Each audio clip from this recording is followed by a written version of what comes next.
Thank you for being on today. There's Daniel. I'm sorry I didn't give you a more formal introduction, but I know all of you so well. Well, who did we lose? Who's kicking it off? Are you Rich? Sure, I can do that. Let's hear what you got going on. Well, it was great to see a lot of you last week at Developer Day. It felt like we had a pretty good connection there. I've been to four of them. Wow, what a veteran I am there. It felt like a lot of good information was transmitted. I think everybody was pretty excited about the Lois and Lasso, and I'll give all the credit to Chris on that one. He pushed hard for that. The second or third day, he's like, "Why the heck don't you guys have Lois and Lasso?" And we went, "Well, we've been trying." He's like, "Well, try harder." And boom, he found the funding and got it pushed through. So I'm hoping that adds a lot of value to all the economic development entities across the state and all the partners across the state. I've got a lot to learn in there as well. I'm almost too old to learn, but I'm still trying. So other stuff we've got going on. We'll touch upon a couple things.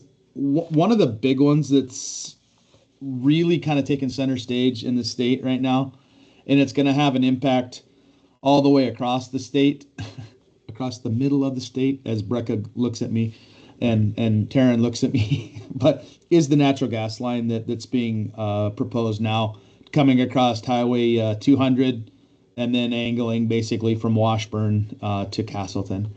It's going to open up an enormous corridor of development opportunities across the state. And it's one of those have tos as well. We have to figure out how to utilize more natural gas in the state where we can and when we can. Otherwise, we all know the consequences of having it impact the oil production in the state, which impacts the tax revenue. So we can't go there. So those natural gas pipeline proposals, it's interesting now that there are two competing ones, Intensity Infrastructure and WBI. I don't think anybody really saw Intensity coming, but here they are. They're backed by Continental and sponsored a little bit by Rainbow Energy, so they're real. But so's WBI. So it's going to be an interesting, I would say, actually next couple of weeks to see where that lands. The state's commitment to it was $50 million in capacity agreements. What that allows the pipeline companies to do is to overbuild the line for the very purpose of economic development, for the purpose of being able to develop more projects downstream from the most western points. Traditionally, pipelines aren't built with a lot of blue sky in them. This one is going to be built with quite a bit of blue sky, $50 million per year, up to $500 million over 10 years. If previous projects that have utilized that opportunity of having that capacity buy down through Justin Kringsted's division, Pipeline Authority, we're not going to spend $500 million. That capacity is going to be taken up fairly quickly, which is the whole point. It's just the backing of the state pipeline authority guaranteeing the pipeline company that there will be a customer downstream. That is huge, and that will take effect immediately. What I hear is in August, which guess what? It's August 13th. August, those decisions are going to be made by the Industrial Commission, that basically which direction the state's going. There was some question up front, will the state go with both? And I think the answer to that has kind of been no. That doesn't make sense. So it'll probably be one or the other. And to be fair, I don't know which one it's going to be. And to be fairer, I don't honestly have a dog in the fight. I just want the pipeline. So that's the good news. I know there's a lot of other talk too, up in Brecca's neck of the woods, on pipelines coming across Highway 2 as well. There's been a lot of talk of that over the years, but now there's some potential projects that are in need of gas, and so there's some pretty heavy talks up there too about a similar pipeline, probably not as big, but a similar pipeline, which will encourage development all the way along as well. So that's other great news. Um, Peripheral story on that too. Clean Sustainable Energy Authority. I'm sure you're mostly familiar with that, but it was put in place initially to support the funding of some of the big carbon capture projects that were out there. It's those big carbon capture projects are still on deck. They would be Project Tundra at Minn Kota, and then I believe there's another fairly reasonably large investment at Coal Creek on understanding what carbon capture and sequestration would look like. And we're talking, when I say large investment, I think Tundra has up to $250 million promised to it. So those projects with the new federal administration have kind of taken on a new light on whether or not where they're going to go. Clean Sustainable Energy Authority didn't receive any direct money for funding this biennium. They elected instead to push what would have been their money to award through Clean Sustainable into the pipeline projects, into those guarantees for the pipeline authority. I think that was a great move. That's our biggest and most important topic right now, is how to get more natural gas being used in the state. But Clean Sustainable is looking at their books and understanding that they do have a handful of projects that haven't progressed and haven't been paid. They haven't invested in them yet. They haven't wrote any checks yet. So actually, I think by the first of the year, I might be off a little bit here, but I believe by the first of the year, they're going to have up to $50 million available in Clean Sustainable Energy Authority money, through basically loans that were awarded but never utilized, and they're going to call them back in. So they will have some money, but it's in truing up their books a little bit. So that's good news, I think. As far as grants, I'm a little more shaky on what that number was. I believe it's in the $10 million neighborhood. And that's a pretty common proportion for Clean Sustainable to have, is that kind of like 5-to-1 ratio of grants to loans. So that's where those lie.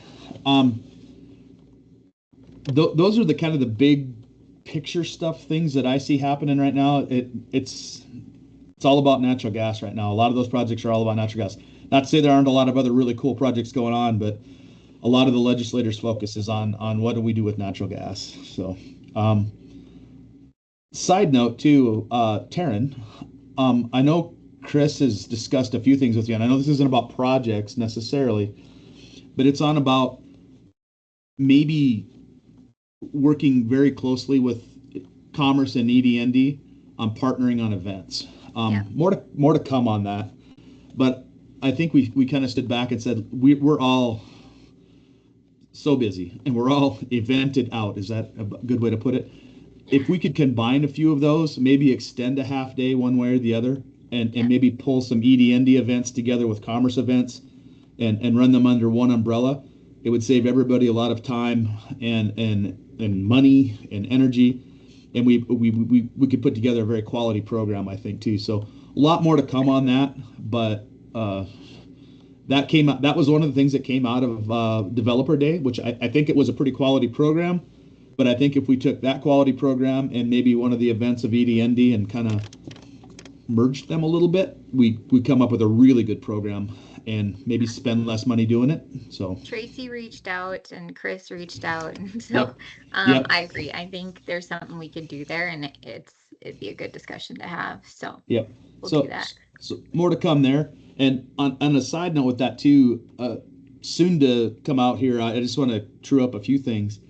It used to be called Partnerships in Marketing. I don't know if that's a cool name anymore, but whatever. It's based Partners in Marketing, right? It's the local EDOs, EDCs, whatever, partnering with Commerce and co-attending or jointly attending events together for the effort of marketing the whole state, then marketing your regions, marketing your towns, but also maybe saving a little bit of money by co-branding and using, one booth, and oftentimes the second, third, or fourth entity that attends an event is cheaper than the first one or two. Whatever savings and I hate the word synergy, but synergies we could gather there. I think we could move towards that. Last year we informally did a little bit of that. Ryan and Ashheim went with us to Select USA. We happened to have an extra ticket, and that worked out really well. I mean, we didn't know how it was going to work until we got there. That's kind of the way it works sometimes. But with Ryan especially, it was, we were all there first and foremost to market North Dakota. And then as things progressed, there was more than enough for Ryan to talk about Fargo, West Fargo. I mean, it just, the projects that landed normally in his lap, it was a perfect combination. So I wanted to bring those two things up. Those are going to be rolling out soon. But since this is kind of the right crowd to probably mention that, I appreciate that. Makes great sense. So, but that's the big picture stuff. Kevin, I know you're probably the one with the shortest time frame here, so why don't we take off to Kev? So. Sure. All right. Well, thanks for inviting us. I've never been to one of these meetings. It's awesome to see all you.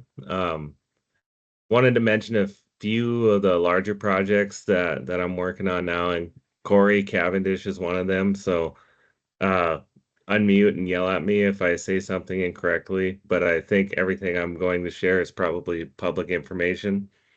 But I'll start with GEVO, which is now called Net Zero North, the acquisition of the former Red Trail Energy facility in Richardson.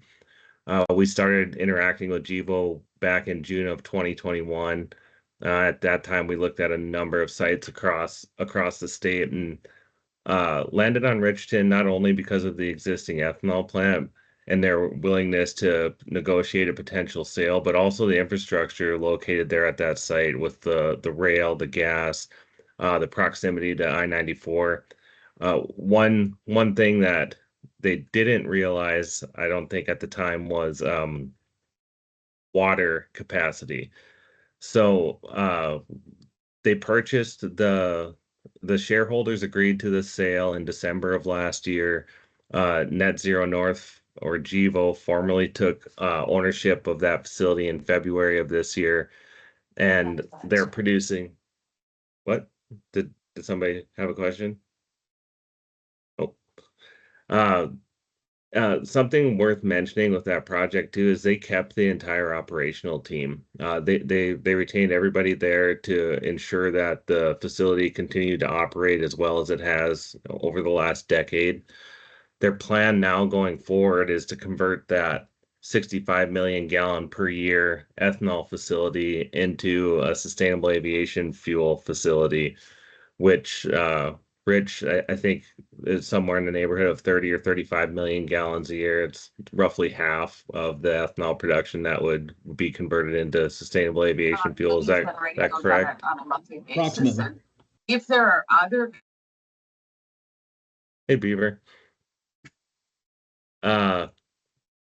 So yeah, their plan for that is taking off, and they're hoping to be operational with the SAF facility by 2028 or 2029.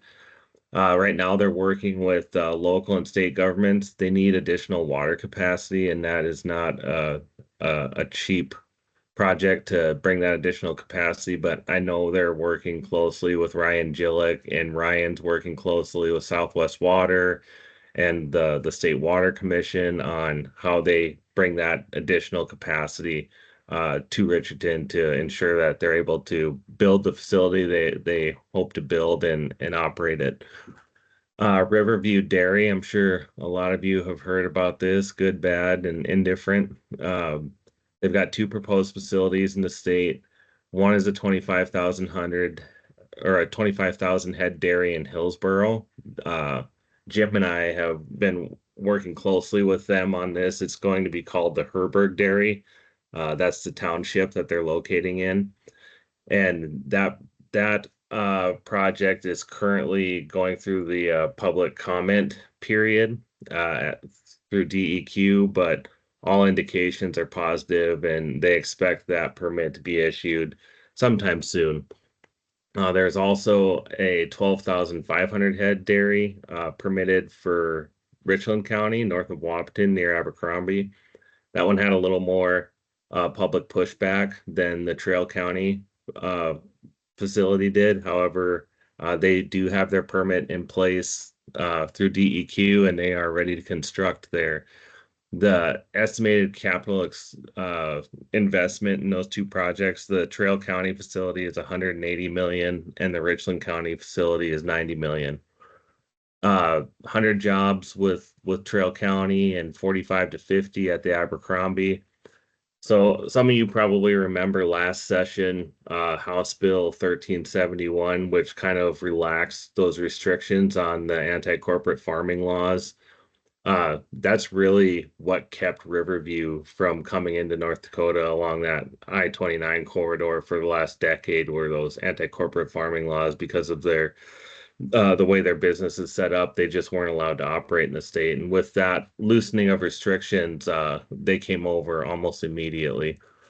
Um, there's, I would say, there's a lot of positive and a lot of negative perspectives, I think, on those two dairy operations in eastern North Dakota, depending on who you talk to. The way I look at it, I'm more optimistic. Right now, I think every dairy in the state is going to, for the most part, is going to Perham, Minnesota with their milk.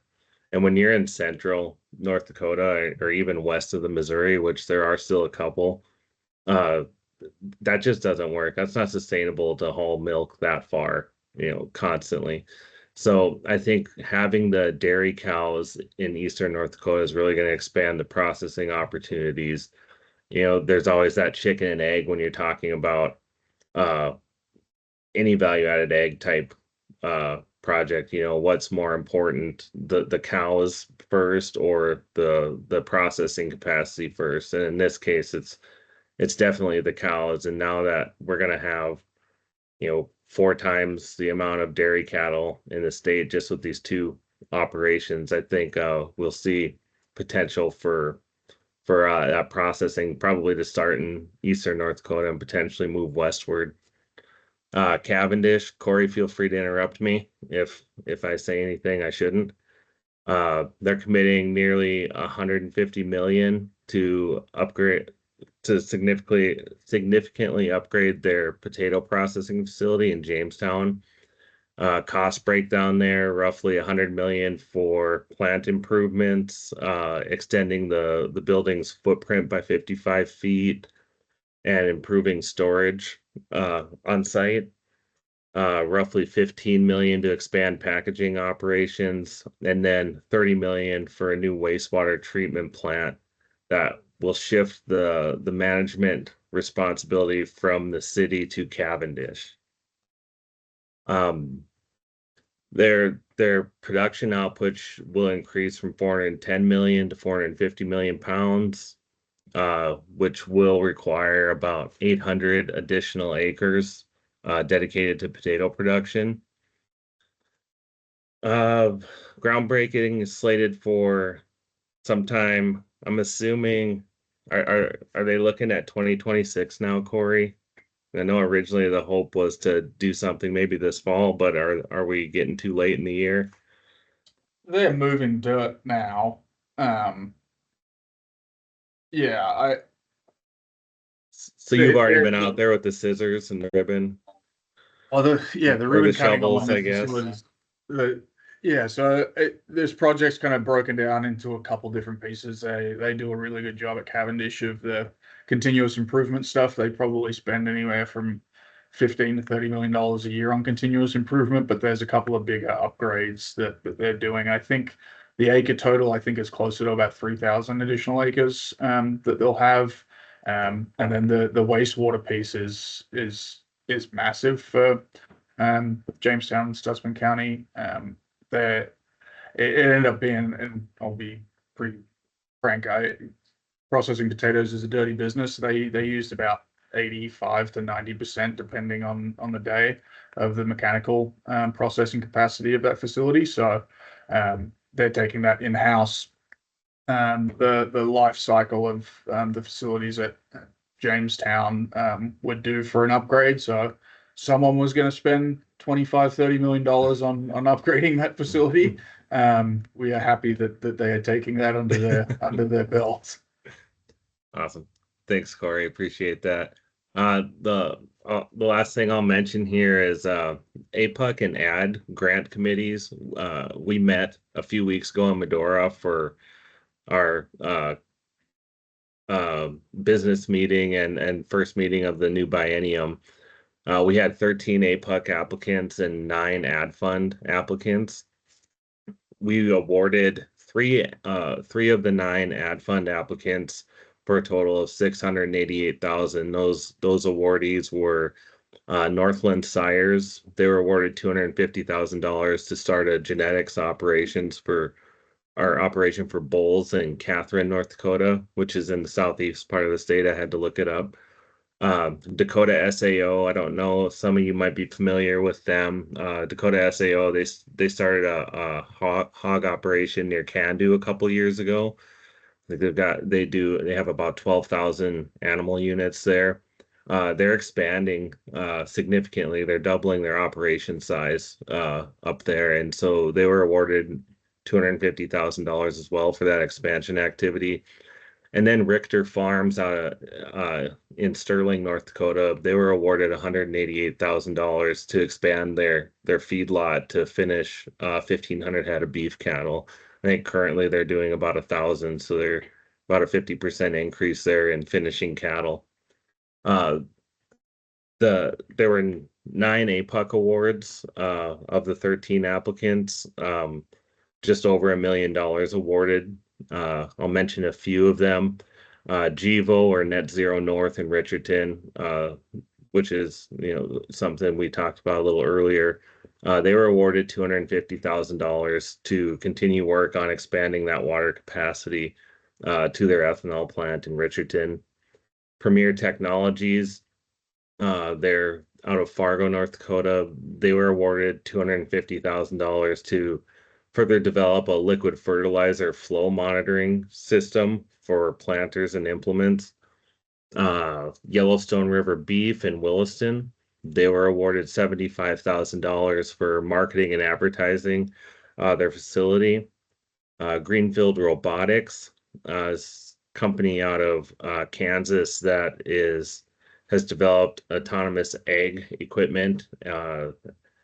One of their contacts or one of their investors is Howard Dahl, and they're looking to manufacture these units and partnering with Amity and Fargo to do that. So they were awarded $180,000 to further develop those robotics and to establish their manufacturing presence in the state.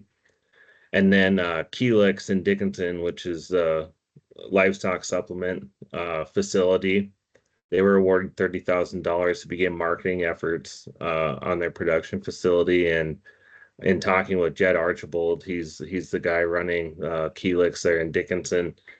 He was expecting that sometime this month they were actually going to open the doors and start selling from their Dickinson location. Their other location is in Utah, and so to service the North Dakota, South Dakota, Nebraska, and Western Minnesota markets, it's really not great for them to be operating out of Utah, which is why they came to North Dakota originally a few years ago. And so that should be starting their operation here sometime this month. And that is about everything I've got that I wanted to mention. I don't know if anybody has any questions. Feel free to fire away.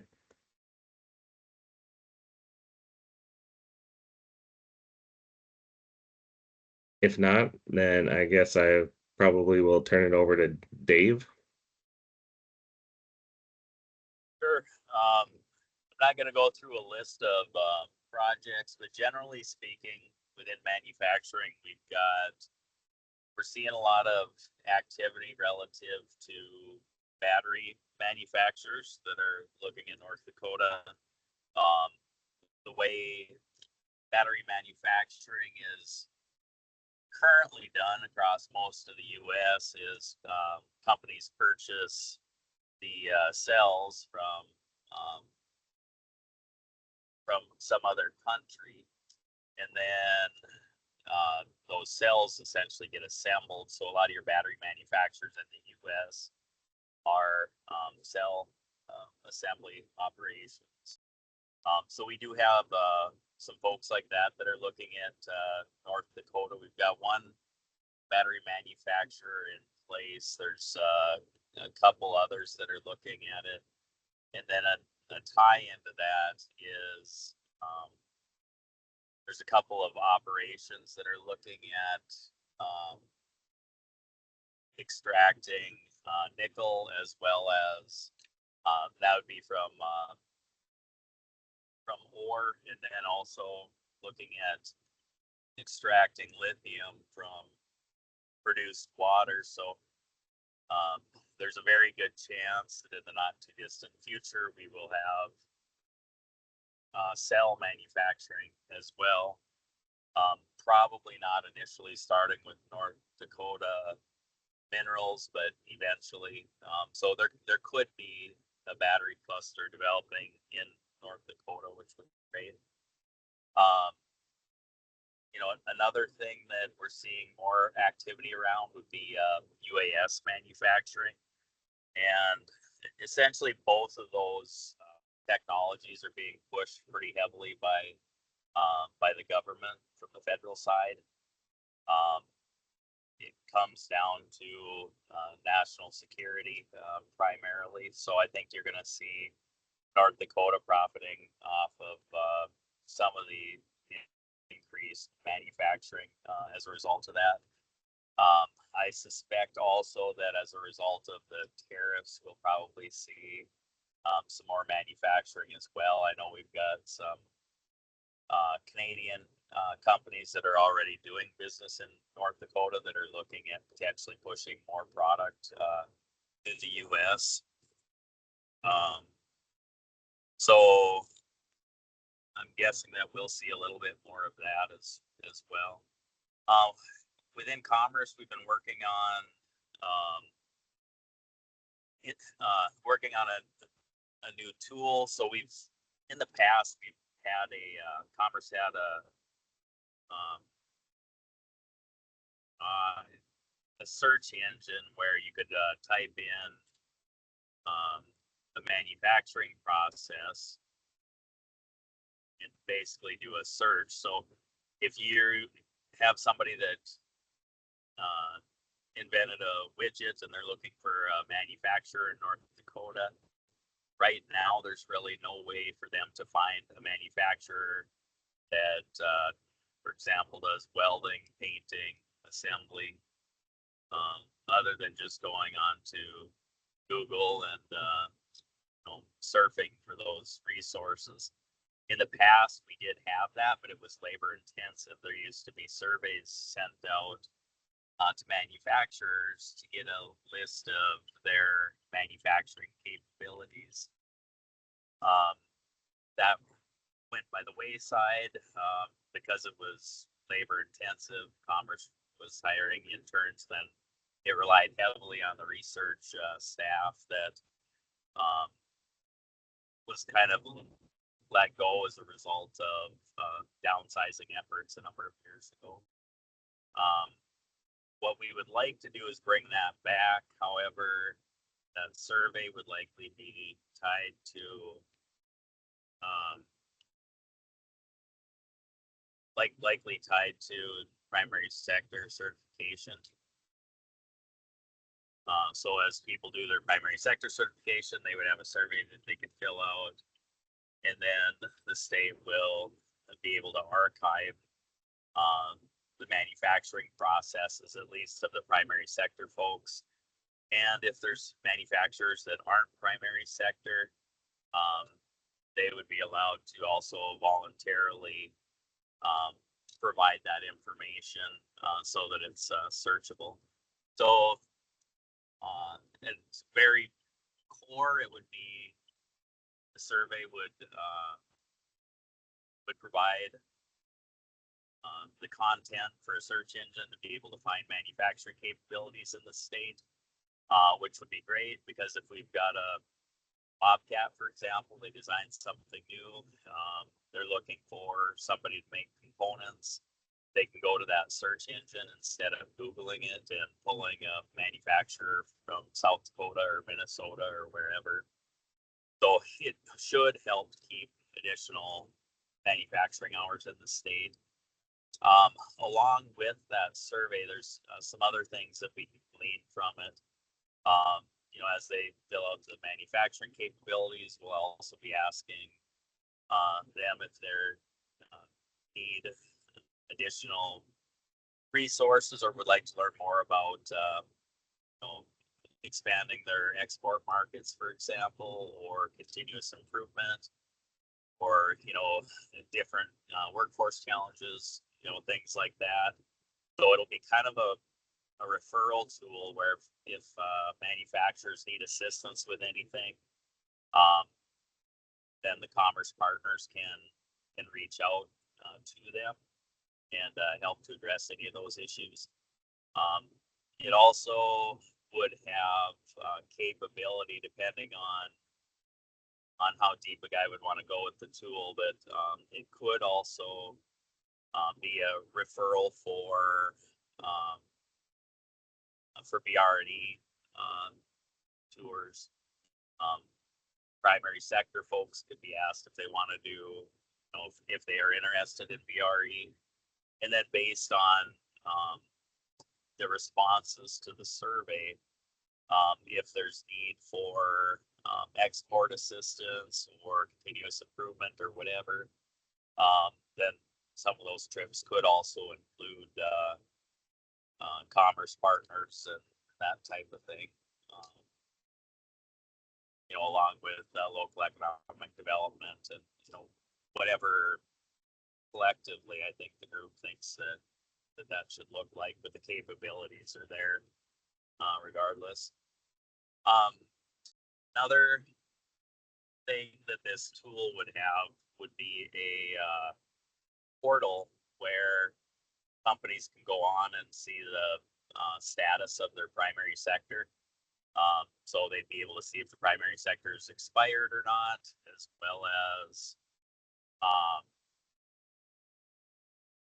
the survey would already have the information. So they could essentially, you know, if there's a company that fills the survey out, even though they're not in primary sector, if they meet the qualifications, they would be able to basically ask to have that information forwarded to the primary sector review committee for review for primary sector. So that would be another valuable tool there. So we're in the process of developing it. Another element to it would be it would be able to send out expiration notices. So if a company is their primary sector is going to be expiring a month down the road, they would be able to get an email notice to the contacts on record to remind them to reapply for primary sector. So that's kind of that tool in a nutshell, I guess. You know, that's about all I have. If anybody has any questions on it, just let me know, or ideas of ways to kind of build upon it. Because right now we're kind of in the conceptual stage at this point.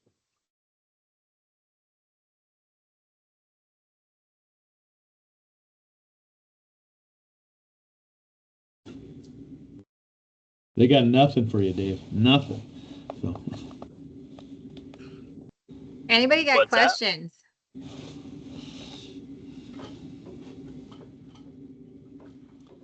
Honestly, if we you have really ideas- appreciate this.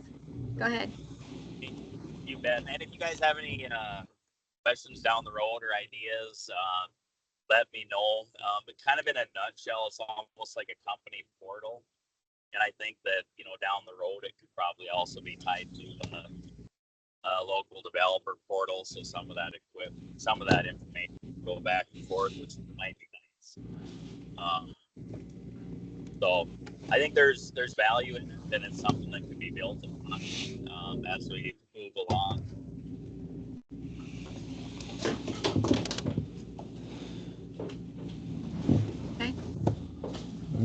We got the world of autonomy on, and we got the world of energy sitting over my right hand shoulder here, so you can pick wherever you want to go, Taryn. So What do you mean?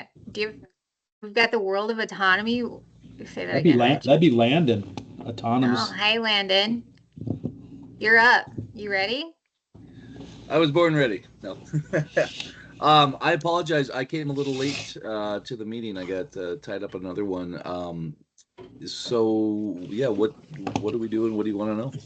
Well, Landon, what we're going to do is just kind of hit some of the highlights of what's going on in UAS world and autonomy world. We're steering a little bit clear of anything that would be under NDA. We don't want to violate any NDAs, but other than that, we want to give the EDND leadership crew here kind of a general feel for where we're going, and what projects are surfacing. And I know you got a couple big irons in the fire over in Grand Forks right now, so Yep. let's. Yeah, where to start? Let's talk. Not specific. I'm just going to give overviews for kind of where North Dakota is because it all kind of overlaps. You may or may not have seen the somewhat recent press release on Project Ultra. That's very exciting. Hoven and his crew have plussed up that contract. I shouldn't say they've plussed it up. They've increased the ceiling limit on it from about 18.5 million to 100 million. So we're expecting quite a few funds to start funneling into that project. Mostly, not explicitly, but mostly in the counter UAS sector, which is the real hot topic for UAS today. So that's exciting. We have, as of I believe last week, the FAA put out what's called an NPRM. It's Notice of Proposed Rulemaking, and so this is for a new set of rules called Part 108. Currently, there's Part 107, and that's your visual line of sight rules. Then this one's going to be your beyond visual line of sight rule set, which is exciting. It also has a section in it. Let me pull it up because this is still new terminology to me, for automated data service providers. And so that's a brand new section of federal code. And what's really interesting about it, I haven't gotten through all of it because the whole NPRM is about 730 pages, but it looks like our Vantis system and all the state dollars that we put into it, Vantis should meet, as it stands today, probably about 95% of those requirements, which is exciting. And so there, just for a little history on that, there was a program with the FAA called NTAP, which was the near-term approval process. That I know of, Vantis and 2 additional companies were able to get through all 4 levels of that. It's not to say that there's only 3 players in that space, but could give Vantis some early certification opportunities. So that's exciting on the commercialization front over on Vantis.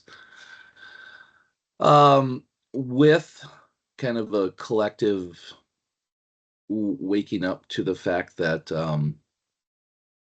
China owns the overwhelming amount of supply chain platforms manufacturing for UAS, the Western world and its allies have really opened their eyes to the fact that we need to increase our capabilities, our manufacturing capabilities. And so Dave touched on this. We're seeing a lot of requests for supply chain, a lot of requests for onshoring UAS manufacturing, and that could be everything from chip manufacturing to components, blades, flight control systems, all the different pieces that make up the unit. So we recently, Commerce in conjunction with North Dakota Trade Office went over to Korea for the UWC, which is the UAS World Conference, working with, the acronym is KRAV, KRAUV. It's the Korean Research Association for Unmanned Vehicles. And they are an interesting setup. They're kind of a public-private umbrella. And so we met with representatives from CASA, which is basically the Korean NASA, another entity, KARI, which is a Korean research for, I forget exactly what the acronym is, but and then a handful of their companies. And so that's really exciting. That's a really cool opportunity. They some of them are looking to onshore operations to the US and specifically within North Dakota. Others are interested in establishing supply chains for critical components. So, working sometimes with Asian cultures takes a little while as you continue to build and maintain those relationships. But we this year are poised to have 3 meetups with them. We met with them down in Houston for the AUVSI Exponential show. Myself and 2 others from North Dakota went over to Korea, and then they are sending a delegation up to Grand Forks for the UAS Summit. So, got a lot of opportunities there. Within the states right now, I have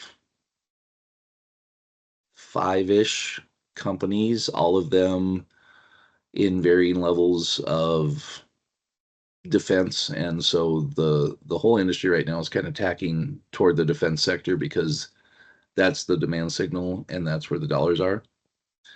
And so some of them have their base business in agricultural drones. Some of them have their base business in, more wind tower inspections, critical infrastructure. Everyone's taking a look right now at the defense sector, and so that's, like I said, largely that counter UAS, which is, how do you knock them out of the sky and how do you do it safely, and then enhancing capabilities on the ground. And so, like for instance, I've got a company working with right now that has a little small modular drone that basically you can build it to fit your needs in the field, which is pretty cool. And that's some of the tech and some of the demand responses that you're seeing coming out of like the Ukrainian theater, the Israeli theater. Yeah, so that's my elevator speech. There's probably a few things that I'm missing. I guess I'll probably touch real quick too on the drone replacement program bill that we've got, Section 14 of the Commerce Bill, which is Senate Bill 2018. North Dakota legislature allocated $9 million for a UAS replacement program, specifically geared toward North Dakota state agencies. So we have been working diligently on that. Been going back and forth. That's actually why I was late to this meeting, having a discussion with Commerce Commissioner on a few items pertaining to that. But I'd expect that we'll have the Northern Plains test site on contract for that within the next month. And so they're going to ostensibly run the show with commerce oversight, but we're anticipating pretty good engagement from the state agencies in terms of replacing these. And the real driver for this is that there's some new federal rules coming into effect this December, which essentially dictate that for entities receiving, either on federal contracts or receiving federal dollars for things, think like DOT for highway and interstate inspections, you can no longer purchase UAS platforms or be compensated, use them in your operations when you're getting those federal dollars. So that's due to come into effect this December. So the state's trying to prioritize, efficiently replacing the units that are going to be affected by that. And the language from the feds, it calls out, I think, 7 or 8 different countries, China, Russia, Iran, Pakistan, a handful of others that are deemed adversarial nations, so they don't want to use their technology just for, spying intelligence purposes. So that's really the big impetus for why that bill was submitted and how it got through and what we're trying to do with it. So that'll be exciting for North Dakota, I think, and don't quote me on this in the papers, but I think the idea is that we're going to put out kind of I would call it an RFP, but you could call it like a request for qualifications. And so I think we're going to have an ability for a number of our UAS companies here in North Dakota to be able to participate in that and service the state agencies. So that'll be just a win-win all around. Awesome. Yeah. So any questions, feel free to reach out anytime, but there's 7 minutes left. I should probably let Tom say something. So Yeah, Taryn, we do have Tom here. We are short one person, and that's Guillermo. He's up at meeting with Melissa at Northeast Regional Economic Development Okay. meeting. So Yeah, I heard they yeah, had their meeting today. Well, yeah. Tom, I can't see you. All I see is a buffalo, All so right. you're gonna have to like, How's that? there you go. I can see All you. right. Well, I'll hit on a few projects specifically, but first off, the probably the largest new calls project industry that I get is data related, mixed with power generation. And I'd say in the last 2 weeks, I've got two more. They just keep on adding up and adding up, and there's more and more interest. But the one highlight I want to throw out there is I'm getting calls from multiple of these projects that are reading the news, and the latest would be it's been a week and a half maybe since Ward County put out a 2-mile setback on all structures for data center development across their county.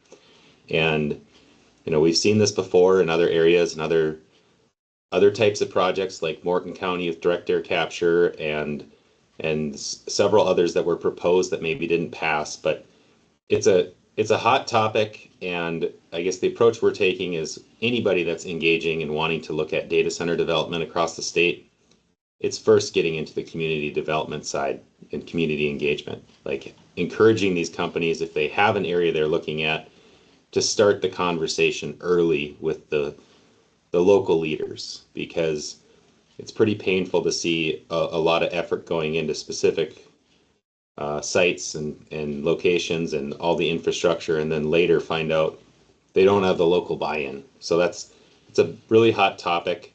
I just met with another company based in Colorado.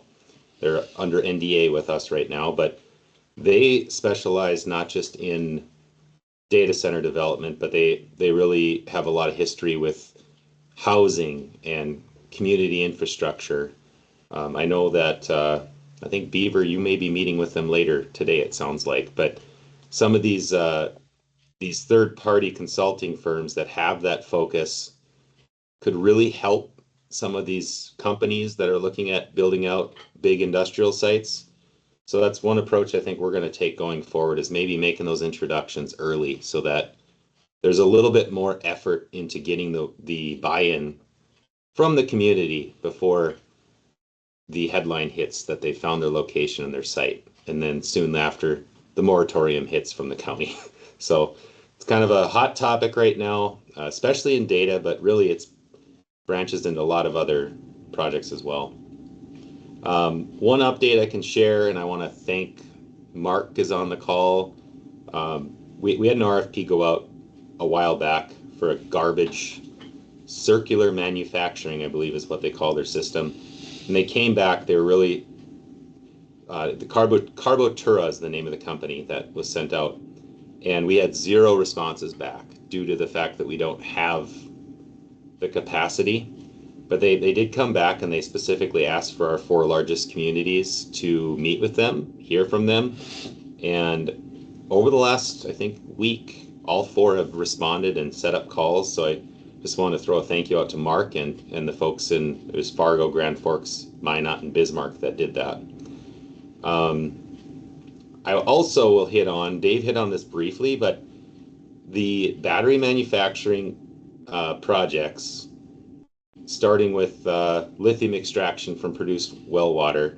I'm just going to mention, if you haven't seen the headlines, Wellspring Hydro has posted that they're working with Volt Lithium, and they've done their pilot study, which is up near Manning, North Dakota. This has been nearly a month ago now. They've shared test results. They were positive. It's definitely viable. It's possible to do what they're planning to do.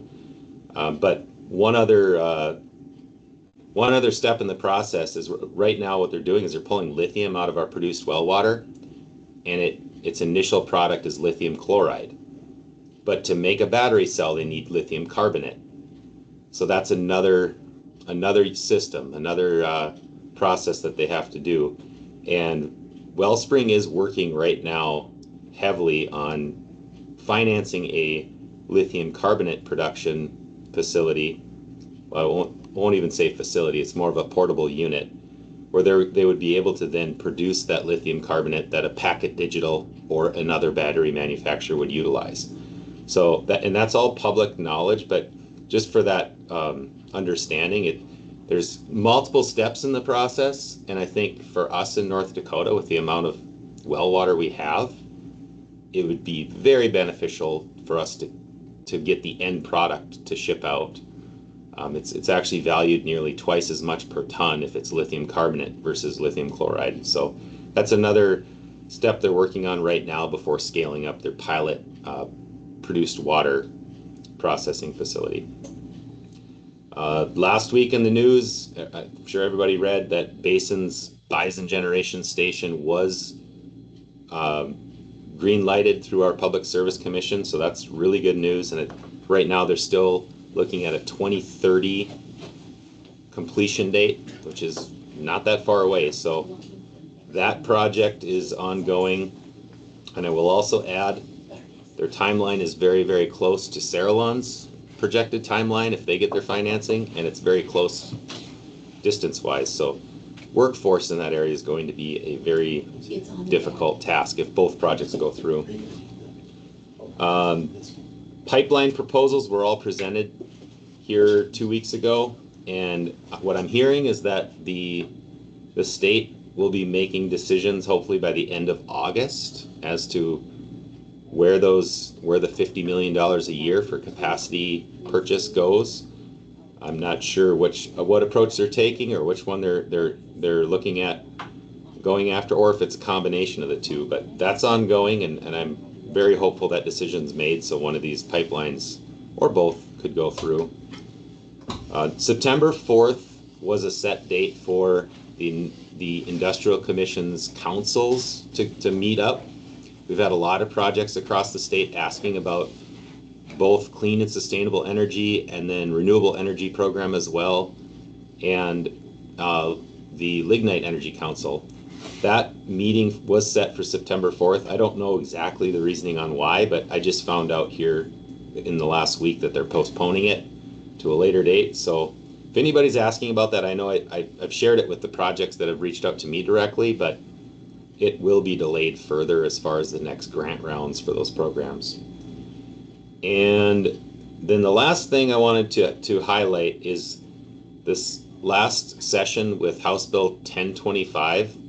We were given $300,000 towards a nuclear siting study across the state.